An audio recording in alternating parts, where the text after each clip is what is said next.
The tale of the soule is near impossible to classify.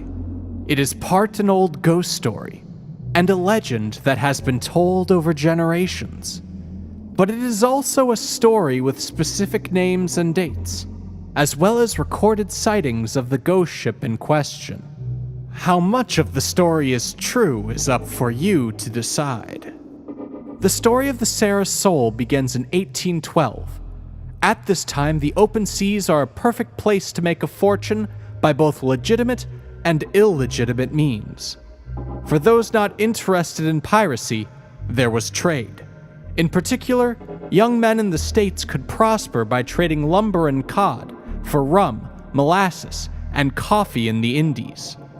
Two industrious young men, George Leverett and Charles Jose, decided to do just that when they left Portland, Maine, for the Soule boatyard in South Freeport to commission the building of a ship. But during the construction, the two men ran into some trouble. They both met a lovely young lady named Sarah Soule, the shipbuilder's daughter and local beauty. As fate would have it, both men fell in love at first sight and out of sorts with each other. Their friendship quickly turned to bitter rivalry and hatred, as the two men each wooed the lovely Sarah. As is always the case, only one man won the heart and hand of the beautiful Sarah, and the other was sent off to brood and mourn.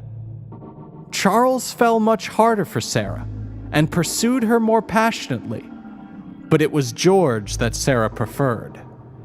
After they had a bitter argument, during which Charles attempted to throw George into the Royal River, the friendship between the two young men came to an end. Charles disappeared, and George proceeded with the construction of the ship. When the ship was finished, he named it after his fiancée, the Soule, and then began preparations for his wedding. Despite his luck in love, George met ill fortune at every turn from that point onward. He had to overcome constant mysterious obstacles in his preparations for the wedding, and after the ship was built, he found it near impossible to find a crew. Still, he was determined, and at last, with his bride in his house and an able-bodied crew on his ship, Leverett sailed into Portland Harbor to load cargo for the West Indies. Fully loaded and ready for the venture, the Soule set sail. Though it would seem the voyage of the Soule was doomed from the beginning. One night, when the ship was out at sea, the crew of the Sarah noticed they were being followed by a dark ship at their tail. Much like a storm cloud on the horizon, the mysterious ship trailed the Sarah south. As the voyage progressed, the Sarah's crew grew more and more uneasy and petitioned Captain Leverett to head for Nassau to report the menacing pursuer to the British Admiralty. He never reached the harbor. As soon as the enemy ships saw what course Leverett was taking, they opened fire. Captain Leverett tried desperately to shake the pursuer, but the dark ship was faster. It quickly overtook the Sarah, and the enemy ship boarded, killing all but Leverett, and severely damaging, though through some miracle, not sinking the Sarah. As fate would have it, the captain of the dark ship was none other than Charles Jose, who had acquired his own crew and boat, the Don Pedro Salazar. Having defeated his former rival in love, George, he thought a quick death would be too merciful. Charles wanted George to suffer as he had suffered, so he bound George to the mast of the ship and set it adrift so far out at sea that there was no chance of him ever being found or rescued. Leverett quickly lost hope. He couldn't escape his bonds, and he had no idea where his ship had traveled. He knew death would come for him. However, the death that arrived was not the death he had expected. Helpless and facing certain death, he still was possessed by a strange notion that the ship was under his control.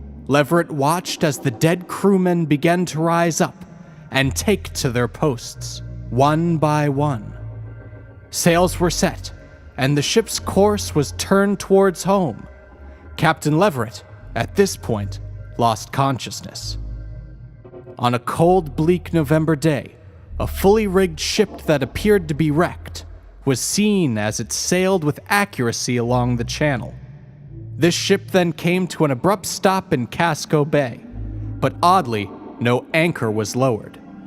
The witnesses then watched as an unearthly crew silently lowered an unconscious man into a boat. They rowed this boat ashore and laid him on a rock, then placed what looked like a logbook next to him. In eerie silence, this crew then returned to the strange ship. A heavy fog enveloped the harbor, and the ship disappeared within seconds. The unconscious man was immediately identified as George Leverett. He recovered enough to tell his strange tale, but he never went out to sea again. People said afterwards that the Soule returned several more times in the afternoon mists to Casco Bay near Harpswell. The last recorded sighting of the Sarah was in the 1880s on a crystalline summer afternoon. A guest seated on the piazza of Harpswell House looked seaward towards the horizon in time to see a wondrous vision. A great schooner, under full sail, her canvas gilded in the sun, was heading slowly for the harbor. He called several others over to take a look, but as they watched, the ship just vanished into the afternoon mist, never to be seen again. Believers say that the magnificent wreck and her ghostly crew, weary from wandering, was finally able to make it back home.